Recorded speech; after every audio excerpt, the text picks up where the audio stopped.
I couldn't take the calls anymore. I just couldn't take knowing. There was nothing I could do to stop them from coming through. I had to put an end to it. It all started this summer, when I was playing with my eldest daughter, Chrissy. My kid absolutely loved toy cars, so I gave her my Matchbox collection, which I'd kept in the attic since my childhood. She was driving some farm animals around on the hood of my most prized possession, a classic fire truck with all its original parts and an unblemished paint job, when she suddenly stopped our caravan halfway to Mount Marshmallow Snowflakes, also known as the white leather couch in the corner. "Daddy," she said, her voice sweet and innocent. "Yes, honey," I replied. "Daddy, don't answer the phone," she told me. Having not heard my phone ringing, I wasn't sure what she meant by this. She'd probably seen the screen on my smartphone lighting up from an incoming call. I had a tendency to forget to unmute the thing after meetings at the office. I guessed that Chrissy didn't want our playtime to end, so I assured her Daddy wasn't going anywhere and left the phone alone. She smiled and we continued our game. Later, I checked my call history, but discovered that there hadn't been any incoming calls. I didn't really give it much thought, to be honest. A few weeks later, the same thing happened while we were playing doctor and giving Mr. Fuzzy Wuzzy his annual checkup. Chrissy looked up towards the kitchen and dropped her stuffed bear. "Daddy, don't answer the phone," whispered Chrissy in a frightened tone. This time, I chose not to heed her warning. I got up and checked my smartphone right away. No incoming calls.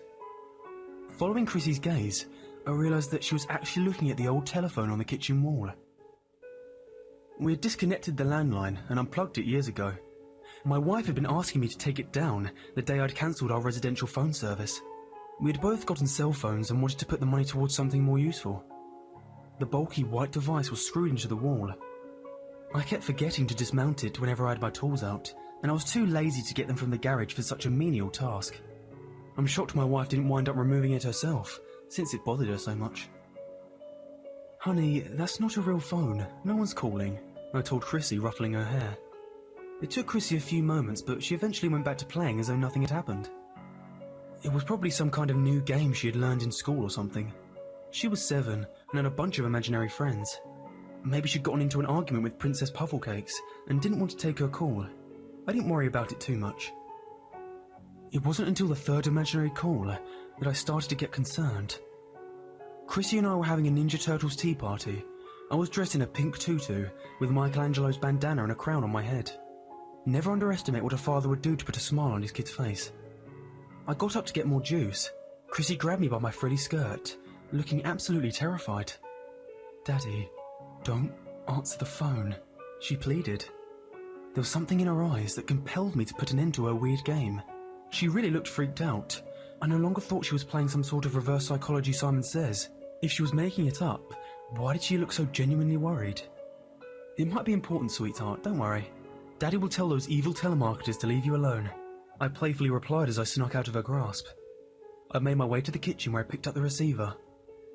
I turned towards my daughter to give her a reassuring thumbs up, bringing the receiver to my ear. I fully expected to hear silence.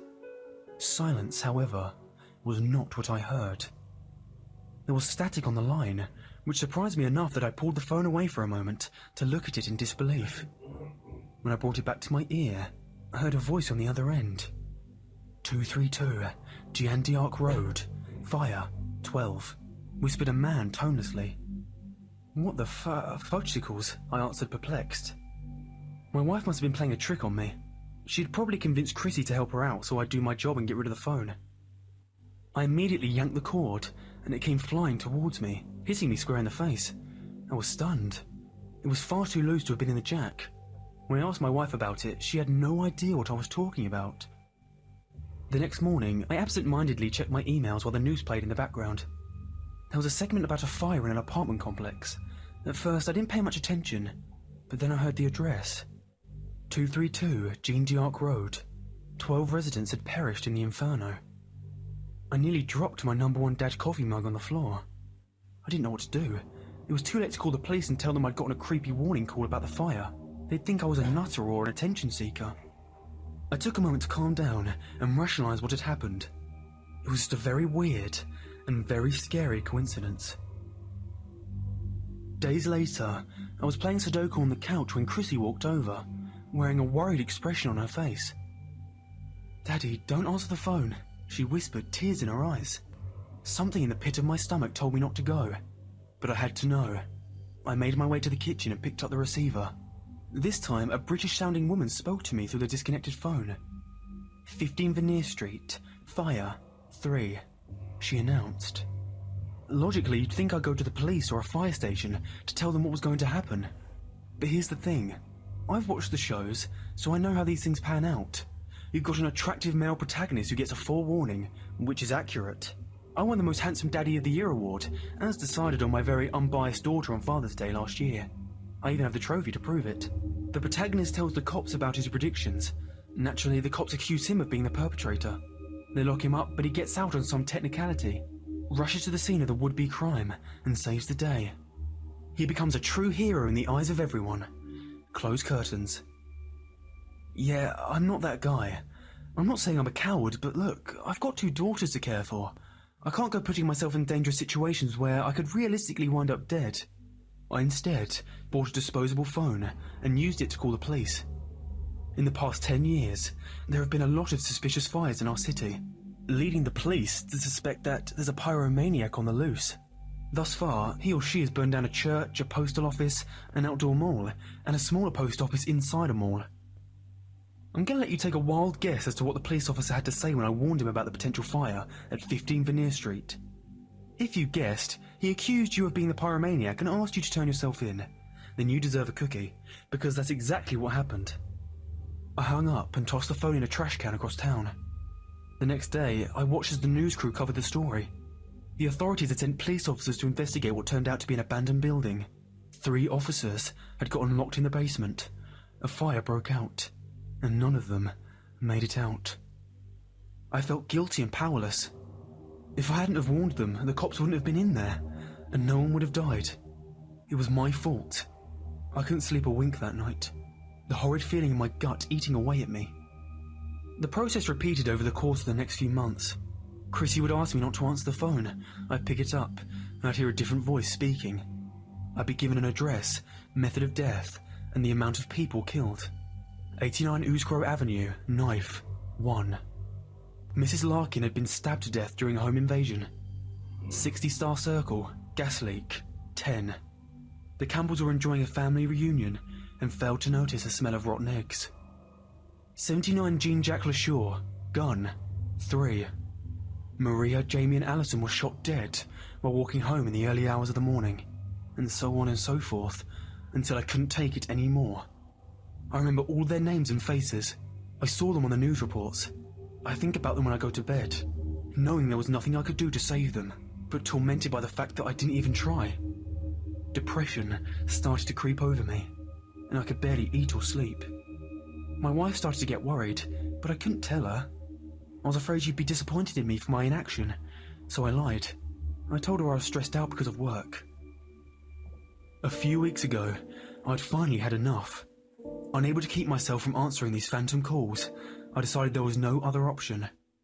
I stormed into my garage and desperately unscrewed the phone from the wall. As I held the device, I felt a wave of anger rush over me. This thing, this damn telephone, it caused me so much grief.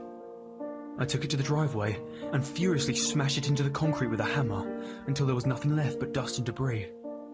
When it was over, I cleaned the mess. The sensation of freedom was euphoric.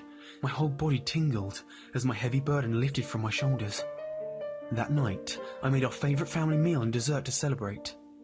My wife was relieved that I'd gotten over whatever it was that was bothering me, and enjoyed that the eyesore in the kitchen had finally been removed. I have a piece of advice for you. If you have a disconnected landline and haven't gotten around to removing it, please take a lesson from me. Get rid of it immediately and, above all else, do not pick up the receiver. My life has returned to normal since I got rid of that wretched phone. As I'm typing this, my wife is giving our youngest daughter a bath. I can hear them singing the bubble bath song and giggling. Chrissy is in the living room with me. She's playing with this silly pink Disney phone. It's one of those fancy schmancy glittery toys, a pimped out version of the Fisher-Price rotary phone I used to have when I was a kid. Every dial projects a different message from one of the Disney princesses. It's weird. She'd never shown any interest in it before. It's not a real phone. It doesn't even have a cord. But there's that look in her eyes again. She's worried. And I know what she wants to say.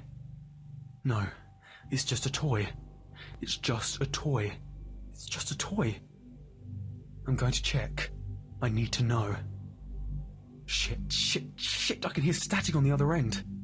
It's a man's voice. He's saying... It's my address. Propane explosion. 4. I need to get my girls out of here.